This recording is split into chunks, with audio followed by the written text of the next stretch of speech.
A ballerina's perspective, from performing with New York City Ballet and Alvin Ailey American Dance Theater to publishing poetry books and mentoring kids and teens. Join us in a weekly discussion with experts to gain mental health clarity and achieve growth and moral consciousness. Give our show a 5 stars, comment, share, and come along for the ride. Welcome back to another episode of the Growth, Grace, and Gratitude podcast. Today we have a special festive holiday season dance-inspired collaboration with principal dancers of Miami City Ballet, which is so exciting. We're going to speak to these wonderful ladies about ballet, the holiday season of the Nutcracker performance, mental health, and so much more. We have Nathalia, Arja from Brazil. At 14, she began dancing with the Rio de Janeiro, where I was born. Beautiful. And Arja also competed in and won dance competitions and was offered a scholarship for El Teatro Colón, El Ballet de Santiago, Joffrey Ballet School, and Canada's National Ballet School. At 15, she received a full scholarship to attend Miami City Ballet School, where she trained for 3 years. She joined Miami City Ballet as a school apprentice in 2009 and was promoted to principal soloist in 2016. In March 2020, Nathalia was promoted to principal. So congratulations, that's so inspiring. Thank you. And next we have Samantha Hope Galler, who is from Bedford, Massachusetts. In 2004, she attended the Boston Ballet School and was awarded the PAO Merit Scholarship. She joined Alabama Ballet from 2009 to 2014 and was privileged to perform most corps de ballet soloist and principal roles in the Alabama Ballet repertoire. In May 2014, she joined Miami City Ballet as a first-year corps de ballet member. In January 2022, she was promoted to principal soloist, and in October 2023 to principal dancer. She holds a Bachelor of Science in Environmental Science and a Master of Science in Art Administration and Cultural Entrepreneurship as a Dean Scholarship recipient. So, wow, this is super inspiring. We added in like education as well as ballet. That's amazing. So thank you guys. Thank you girls so much for coming on the podcast. I'm so excited to chat about, for example, now we are in the holiday season of the Nutcracker, which I think is like the bread and butter of the world of ballet. I think so many companies are doing the Nutcracker. Do you guys want to talk a little bit about your favorite part of it, maybe your roles, and yeah, what you guys love about this production coming up? If you're ready to shake off that daily stress, come join us for online beginner, adult, ballet, and yoga classes each week to connect with the flow of movement and the art of ballet into perfect synergy. Come as you are and learn to love your body a little bit more and gain strength and flexibility with each class. All are welcome. Sign up at balletartsmovement@gmail.com. First class free. TeleVital supports focus, energy, immunity, sleep, recovery, and resilience. Start feeling better today on a cellular level with Zeolite, super green juice, micronutrient gut support, and more. Get over 50% off your first order for TeleVital. Link in the description of the podcast. This is my 12th season with the company, and Nutcracker is always something, I think it's something that's been integrated into our lives since we were little children, and it's really rewarding to get to be, we looked up to so many dancers watching the Nutcracker as we were growing up and training, and now to be able to give back to those in the audience, that's really what it's about for us, and the Nutcracker is about, it's a gift for the kids, really. And I think some of my favorite parts are the Sugar Plum Fairy, and it's something, you kind of watch when you're little, and then getting to be that kind of epitome of like what you see when you're watching along with so many other parts, Dewdrop Fairy, Spanish, Arabian. There's so many beautiful, hot chocolate, so many beautiful parts that we get to perform. And so it's a great experience, and it's nice to be able to do the same version every year also, because you grow within that. So I think it's good for audiences as well to see dancers grow within the version. And yeah. It's Yeah, amazing. for me, interesting. Nutcracker was the first my introduction to the company. I wasn't even actually a company apprentice or student, but they needed an extra girls from the school, and I was one of the girls picked to do the snowflakes. So even before I was anything with the company, snowflakes was my first appearance with the company before I was anything. And So yeah, Nutcracker holds a very, very special place in my heart, because then I got to be the Sugar Plum Fairy. I must have been like 16. I was like a company apprentice. And that was my big role with the company, my first one. And I got to dance with my basically brother Renan Cerdero. He used to be a principal dancer at Miami City Ballet. We both grew up in Brazil. He was my very first partner when we were 5 years old. So I got to be Sugar Plum Fairy with him. So that was our first time leading something, but together in a different country. That is so amazing. Yeah, I love the story connecting back to childhood or connecting back to the audience for the children. It's so true. It's like such a magical time because you're kind of like time traveling through the different, like hot chocolate, sugar plum, it's the land of sweets. It's Yeah. so enlightening for children.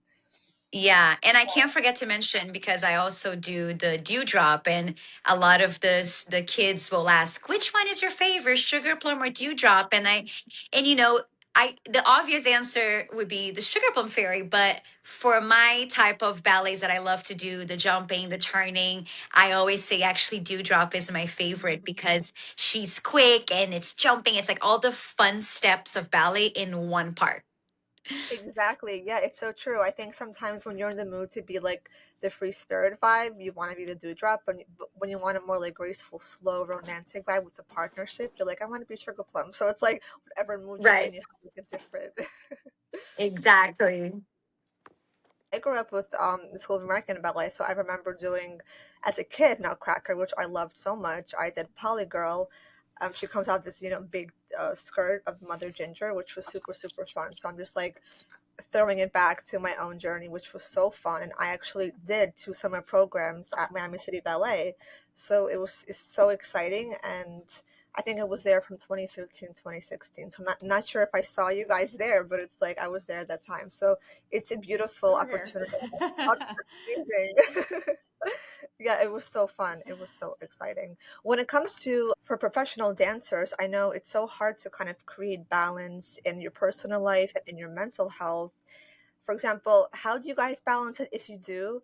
And how many hours a day do you spend dancing on average? Mhm.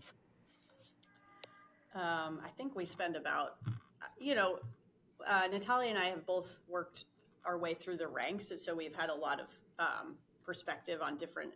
I think maybe you can also agree with that, like angles on where you are in the company and timing and scheduling. So if you're in the court of ballet, you're spending maybe up to 6 hours in the studio a day. So that that management and I think there's a lot that comes with the work that we do. It's I think to me actually as I look back on my time dancing, see more mental see it being more mental almost than physical. Obviously there's a large physical component to it, but managing your, like you said, balancing life with, our life is dance. We're little, we train, we're in that environment from the beginning, and so to find ways to manage and balance ourselves out so that when we are in the studio we can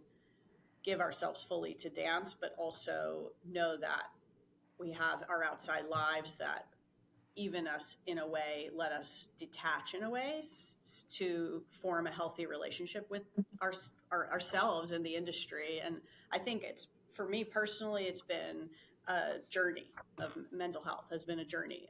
It's hard, where we are and what we do, the dance industry. for me, it's been just like critical for me to take time as I've gotten older in the career to take time for myself and recognize that that's also giving back to my work in a way. And you don't realize that when you're younger, because you're thinking, I have to do every single thing. I have to do it 110 every day, but then you can't catch up with yourself. I don't know if you feel similar, Nathalia, in ways. Yeah. Yeah, I've taken a deep passion on, I think the phrase, the mental health has become, thankfully, a very popular conversation, which I'm so grateful. It's time because because we are not robots. We're artists with emotions, and the best thing that's happened in my life, and obviously, like Sam said, when you're young, you're just on a go go go. You're living on this survival resilience mode because it was good, useful for that time being, but when you become an adult and you go through situations, right? I mean, I was just saying this yesterday to a younger dancer. Ballet has been the most incredible thing in my life, but it also has a lot of deep traumas, right? There's beautiful, successful things, but then we have life. We're grown. I mean, I always joke, I say as a joke, I grew up inside the walls of Miami City Ballet. So I went from 15 and I am now 33. I mean, I have a whole life happening while I'm getting promoted and doing these amazing roles. So it wasn't until I went through experiences that it required me go, I need help. I'm not okay. I may be doing wonderful things on stage, but why is this going on inside me? So I've become in wherever capacity I can a big advocate for, let's talk about what's happening with us. You know, this person can be doing the best role of their life, but why are they going home and crying? It doesn't add up, right? So I tell all the dancers that ask me, is like, you need to find outlets outside of ballet. You need a separation, you need a different community. I am a big person on therapy. You need to go talk about things because it's not going to happen in, me doing the sugar plum fairy is not going to heal parts of my personal life. You know what I mean? Right. Yeah, you have to be okay with, like, I think the word therapy is even more like what Nathalia said. Now we're having this conversation in more recent years, which I wish it had been there sooner. But the fact that we can open that door for the conversation of it's okay to go. I mean, I think I have now 20 years of the same sports psychologist. Like, he's been with me the whole time. And that's, I have to have him to go through, like what Natalia's point is, like, you could be given, on paper and performing wise, you're doing really wonderfully, but the person comes first. And, we have both experienced going home and going through it and emotionally evaluating, yes, I have all of these wonderful things that I'm doing, but does it make sense with how I feel? And I think when you're looking at the industry and you're talking to students now that are coming up, it's more of a conversation to be okay to share, how are you feeling today? What is going on? Even if you're just talking about like class, well, my class didn't go well, that's okay. It's a living, breathing organism, dance. It's not supposed to be, we're striving for perfection. I think that pressure is like always there from the time we're little. And I think it comes with a lot of extra things that need to be spoken about. It's important. So 100%. Yeah, that's so beautiful. Thank you guys so much for mentioning that and for so beautifully kind of separating the art from the artist, because it gives so much more support to the artist to kind of understand what's going on in their lives behind the scenes, behind the stage, off the stage, because that's also why I wanted to do a podcast. Like, I grew up dancing ballet as well. and I didn't have that outlet to express myself verbally so much. So when I started doing more writing and articles, and I started to experience like mental health things, and I was like, wow, I have to be able to talk and write and speak. And it's such a huge mindset shift as well, because it's like you're starting to access different parts of yourself, your psyche. So it's such a beautiful thing that you girls are talking about and bringing to the forefront, so more and more people can become aware of the mental health world of ballet and dance, which is really, it's so, your athletes, the dancers, ballet dancers are like number one athletes. So of course there has to be support behind them to keep them in that flow of movement and beauty and seemingly perfection, right? When the dancers are on stage, you think they're perfect because they're doing everything, they're trying to do everything to the T. Podpitch is the first and only software that finds, writes, and sends pitches to podcast hosts from your actual email address. Podpitch will make sure you get podcast bookings, guaranteed. Link in the description of the podcast. ClickFunnels easily build any type of online business and sales funnel in record time, no matter what your product, service, or niche, without any tech design or experience whatsoever. Try the ClickFunnels 14-day free trial. Link in the description of the podcast. Yeah. And something else I like to encourage all my friends surrounding is use your voice. Yeah. You know, it's an art form that we're so trained to be submissive, but you can still use your voice in a respectful way within boundaries. But it does not mean that you stay quiet and you allow, you know, perhaps not a respectful treatment. It does not mean we stay shut for everything. I think there are ways. Something my mother taught me really well is you don't want to just be a dancer, successful dancer, but you also want to know how to use your voice. Mm-hmm. The way you make a change and the way that you also bring respect is not by just doing 32 fouettes, but it's also speaking up. Sometimes not everything we should tolerate, not everything we need to accept, so I always encourage my friends, like, use your voice, go talk Yeah. about it, express how you feel. Yeah. Advocate. Like you said, we have to advocate, There are I love ways and that. places to do that, Like I think that's another thing built in somehow, kind of like coming from the training, is like we didn't talk to we kind of just did our training, went into class, and we understood not to really kind of communicate with the coach or the instructor, you know. I don't know about you, but for me, I feel like that's become something that I've had to work on in the last like 5-7 years, because I was so used to not and just doing. And Yeah. that's hard, to advocate. But then the more people find ways to do that respectfully, as you said, it's like students see that as an example that there is a place to be able to have a voice, in the industry. Yeah. So, Yeah. And I think because of my story, as an immigrant, like coming to a different country, having to fight for a place, in a country that's not mine. And I didn't even speak the language back in the day. I was forced by nature just to have to speak. I had to learn how to also have my spot, let's say at Miami City Ballet, but by also speaking too, because I'm from when I was preparing to come to Miami, I remember my mom saying, like,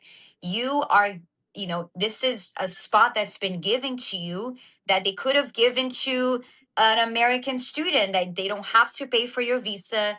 There was a lot behind. So I was prepared to, go conquer and own, and like, this belongs to you too. But that didn't just come with dancing. I had to speak up. And that's why perhaps it may come to me a little more, easier, but because it has to do with my story. I had to. That's so inspiring. I love that. And I think at the end of the day, once you do have more access to your mental health, it's like that's how better dancers are also created, because they have the confidence in themselves that much more. They have the clarity within their mental health to perform that much better. So I think it's a win-win. Yeah. And future leaders, right? Like Samantha has that desire. I have this desire. I mean, I find the future in dancing extremely exciting because mhm. we are this generation that look at what we're talking about, right? I think it's super exciting for the future leaders. Yeah, I agree. I think these are conversations that will only help later on in the industry, you know, and now, starting now, even just knowing where to go to speak to someone, or knowing how to speak to someone, those communication skills can bring so much to you as a human first. You know, having your well-being is, you know, that health is so important to make you the best. You know, if you're choosing to be an artist, make you the best artist you can be. So 100%. Yes, that's beautiful. And when it comes to, do you guys have any favorite ways to support your mental health, whether it's either during or after like a full season of performing?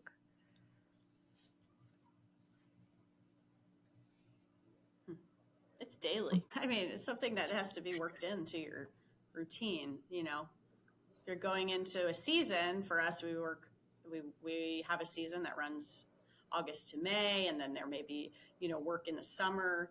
I think it's something for me personally that has to be integrated, like throughout, you know, every day. I have a process that I go through, and things,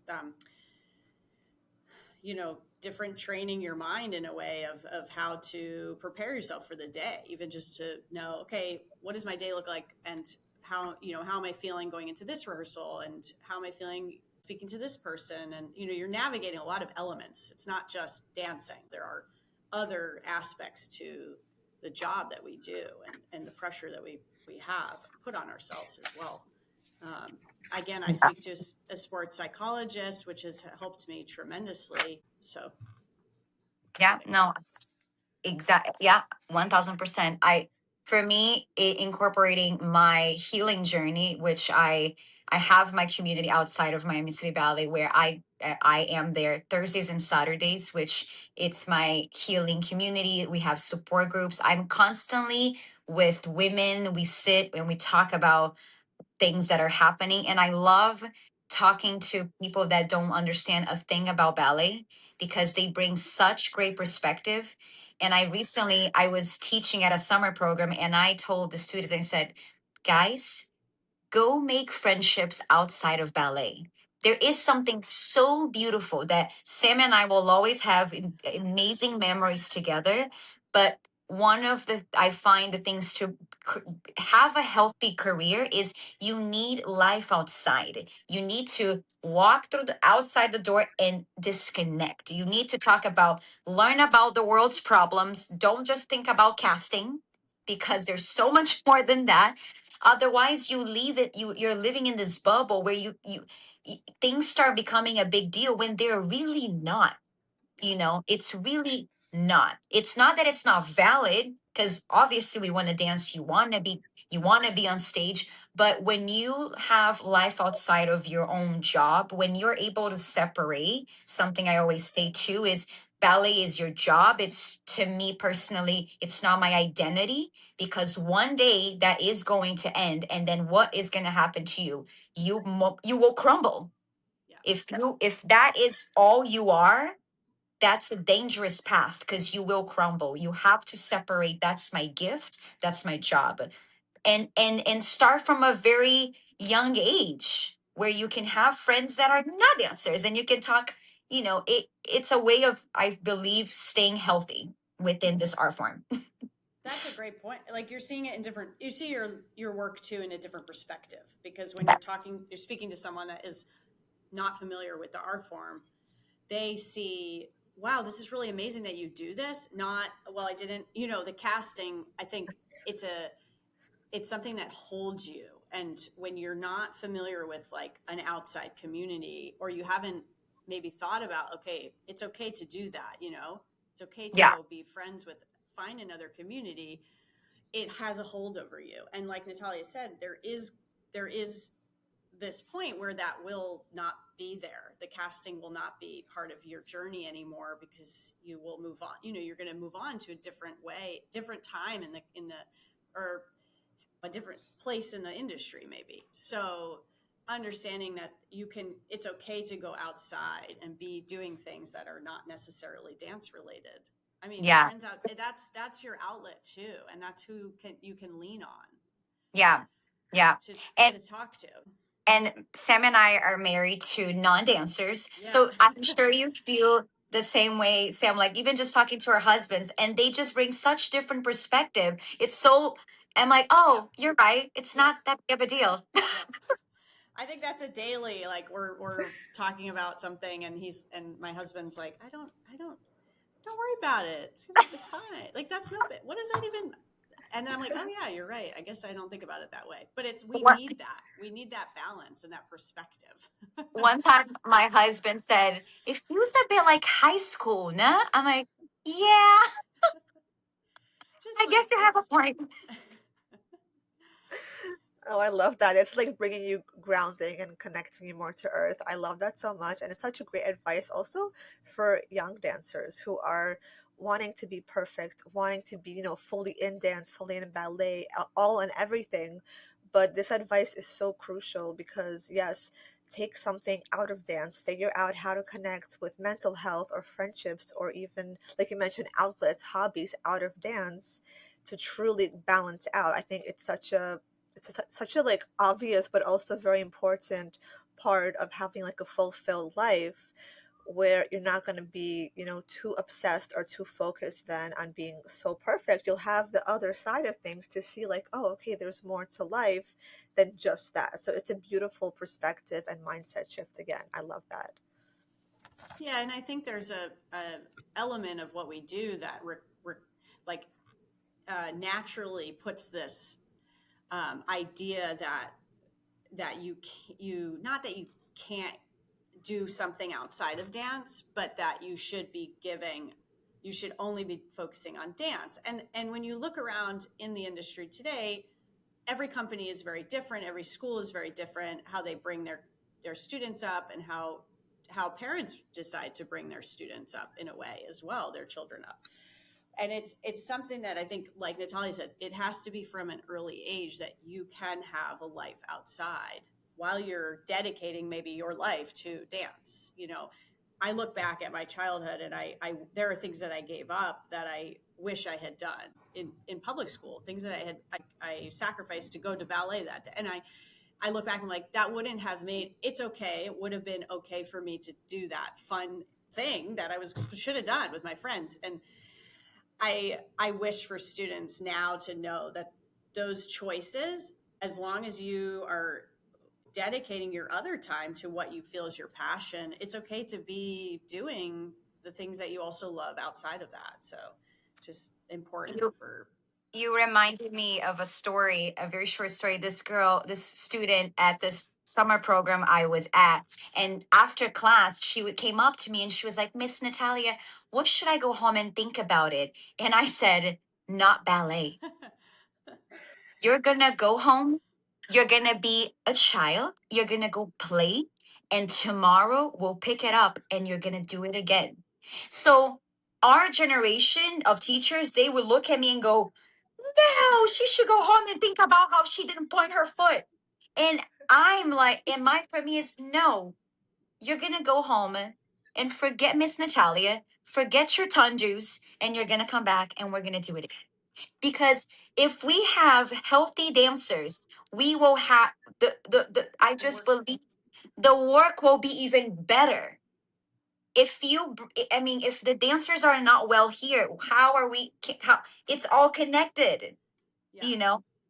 And we have to So come in the next day and start again in a way, especially if you're training. But even as a professional, we're coming in every day with a new, okay, what can I accomplish today? So if we go home, and I think I was definitely someone that spent many years going home and only focusing on ballet and like writing down which I think is a really important thing. I think you should be understanding the art form you're in. I think that's an important element to it, but there's got to be that balance back to the original question. And so that you can come in and begin again and give again as much as you can the next day. Otherwise you're draining that mental state in a way. For me, it's been a process of managing that and how much I can input, and so that I can get the work out that I want and be productive and progressive. So, yeah.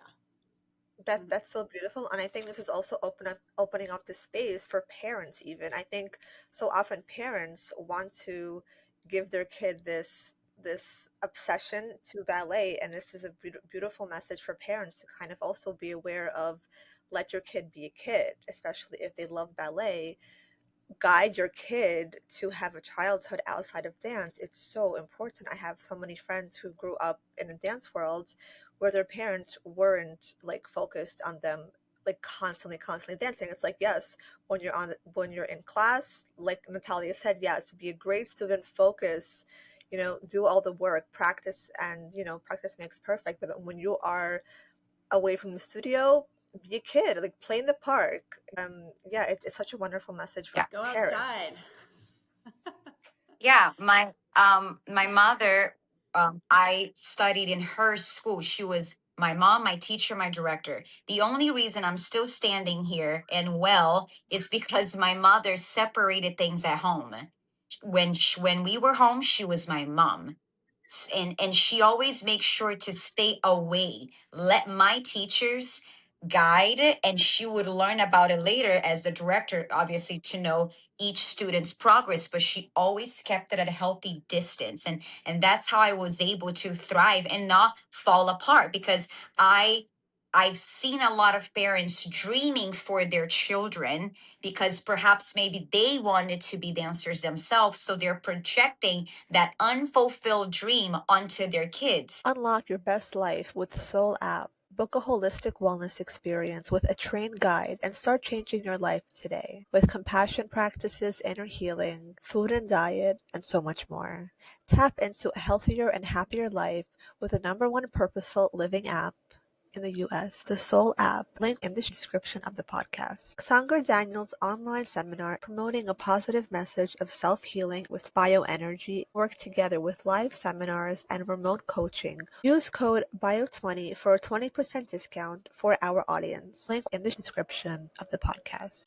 And I've seen examples of very talented students that did not make it because the parent was so on top of it because of their own, perhaps, bitterness and unfulfilled ballerina dreams. And so I always tell the parents I get to talk closely, give space, let the child fall, get up. You're not their coach. You're the mom. Be the mom. Yeah, my parents were the same. They were really careful about not necessarily coming in and sitting right at the door, because we had, that option. You could do that, and we had a separation between like the teacher trusting that that teacher knew, understood how to teach, and having that trust level, I think, is really important. So we can have a lot of different opinions already, kind of like influencing the situation and how we're choosing to do things.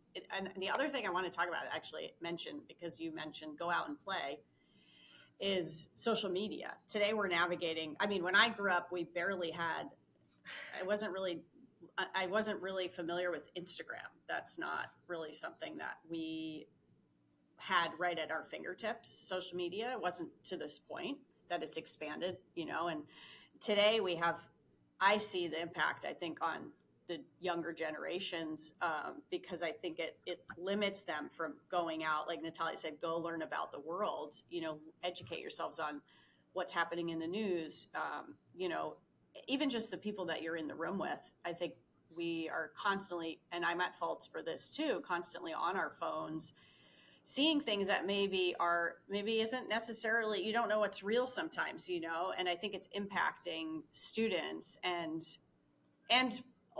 other generations as well, because I think it's impacting mental health. To me, that's what I see, and their place of positivity when they come into a studio. They're expecting Yeah. to be able to, you see someone doing something that might not necessarily be realistic, and we're striving for that. We're not really looking at like what the technique of the method is that you're training in or working in stylistically in a company, so it's definitely impacting and Yeah. influential right now, so. Yeah, I love that. absolutely. Yeah, I love that. It's so important to focus on also like building kids' confidence with like affirmations, words of wisdom, because also kids feed off really quickly to what they're being told, and especially if teachers are giving them kind words along with, critique.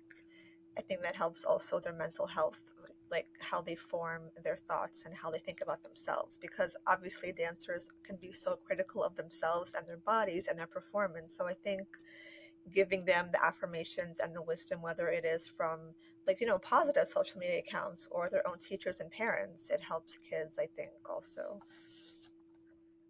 Yeah. I love when I see dancers, especially principal dancers that will post something that they made a mistake or they fell. I tell the dancers like, don't be fooled. All of us are gonna choose our best clip and we're gonna put it out there.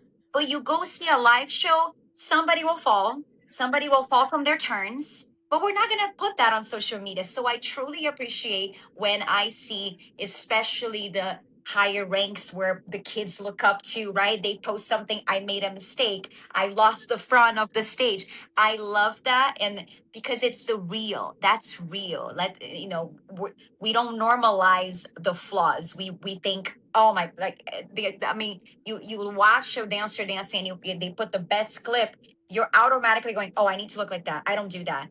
But you don't know if they fell before or if they forgot a choreography, so I really appreciate when real things are posted. Yes, celebrating authenticity from a dancer's perspective, it's so healing because it's like, oh, wait, we can make mistakes. We don't have to be so uptight about being perfect. And then it gives us room to breathe and also perform better next time because we're going to be more inspired to be authentic and also kind of just express ourselves in that space. I love that. And speaking about Miami City Ballet, which is such an amazing company, you guys do so many beautiful performances. What is your favorite part about dancing with Miami City Ballet?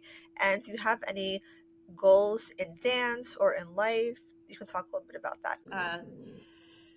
I joined Miami City Ballet in 2014. It was a beautiful, exciting opportunity for me in that time in my life, and still, I had always kind of dreamed of being in a top tier company, and had spent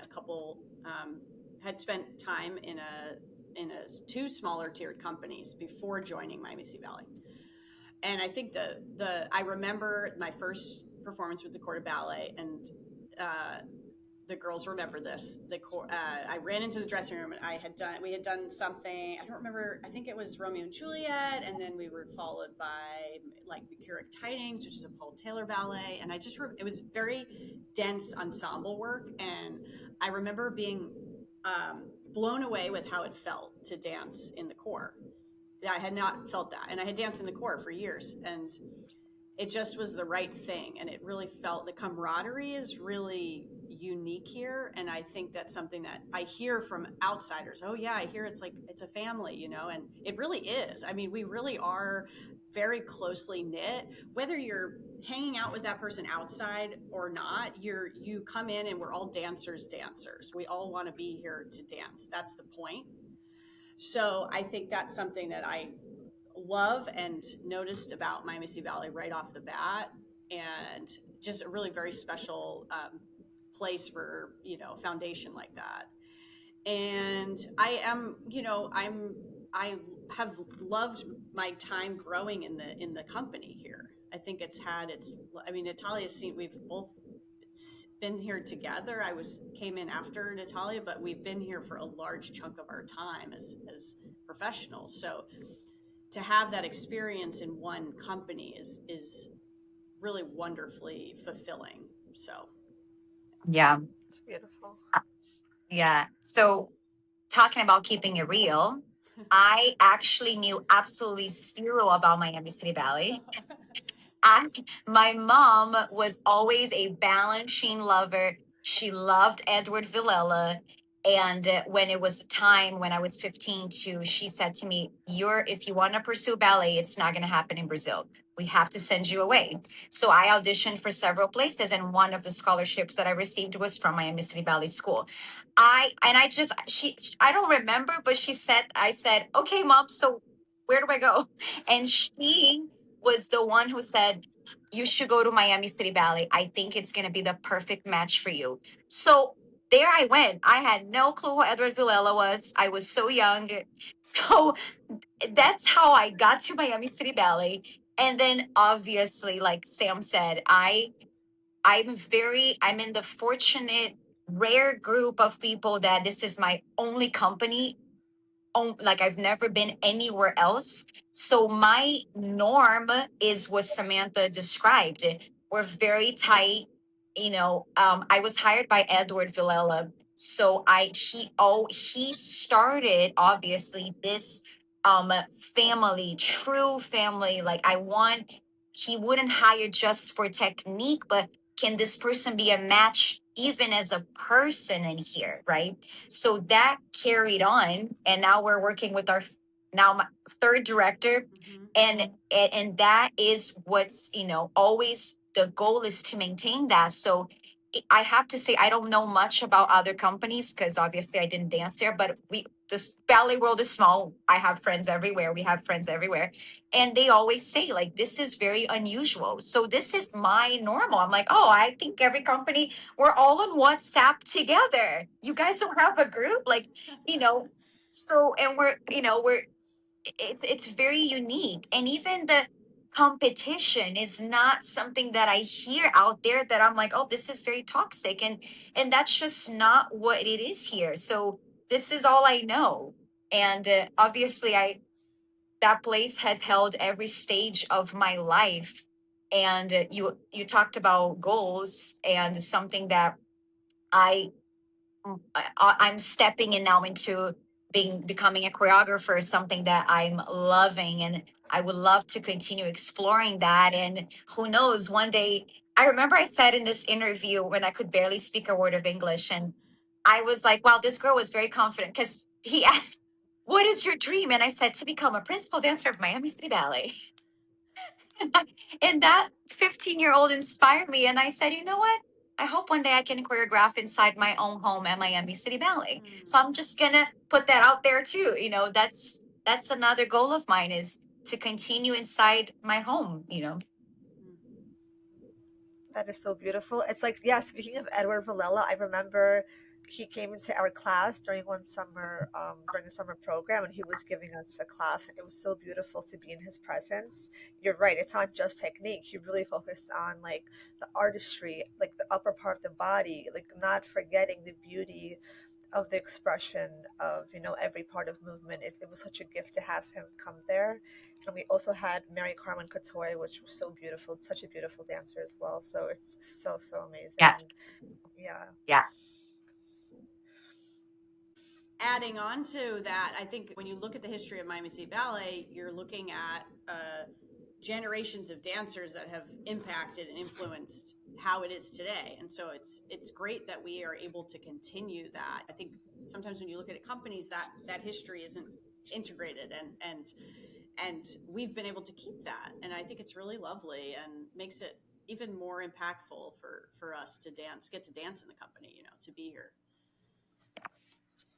100%. That's so beautiful. And for people who want to learn more about Miami City Ballet, to buy tickets to an upcoming show, where can they go to? And you guys can also share, if you have social media, where can people connect with you and also find your content? So Nutcracker is coming up, and then we follow the season with several other productions, and all of the information is on miamicityballet.org, and you can access tickets, find out who the dancers are, the artistic, all the department heads, artistic staff, our new artistic director Gonzalo Garcia, who we're very grateful to have and be in that era, as well as the two previous eras. And I'm personally I am on Instagram. You can find me under Life is a Debut, and that's my personal handle. And yeah, and all my content is on there, behind the scenes, fun things, that's all the fun stuff is behind the scenes, right? Totally. Yep. And mine is Nathalia Arja, and also something I put in my bio is because I was like, I'm going to share that and make sure people can approach me, where I say, I coach, I love teaching, choreographing, I very approachable. People DM me if I respond. So, you can come talk to us and ask questions. Yes. Also, I also add on to I have a dance mentorship business I launched in August. So that's also in my bio. So you can find my site and everything like that. So Nathalia and I we like to give advice and we like to help. So because of our journey. So we're here for that, Wow, thank you so much, Nathalia and Samantha, for coming on the podcast and sharing your beautifully inspiring stories and journeys with Miami City Ballet, with dance, creation, artistry, mental health. What a gift it is and an honor. So I'm so inspired for people to listen to this coming up for the Nutcracker season. So thank you, girls, so much. And I really appreciate you guys sharing your journeys with us. Our pleasure. Thank you so so much.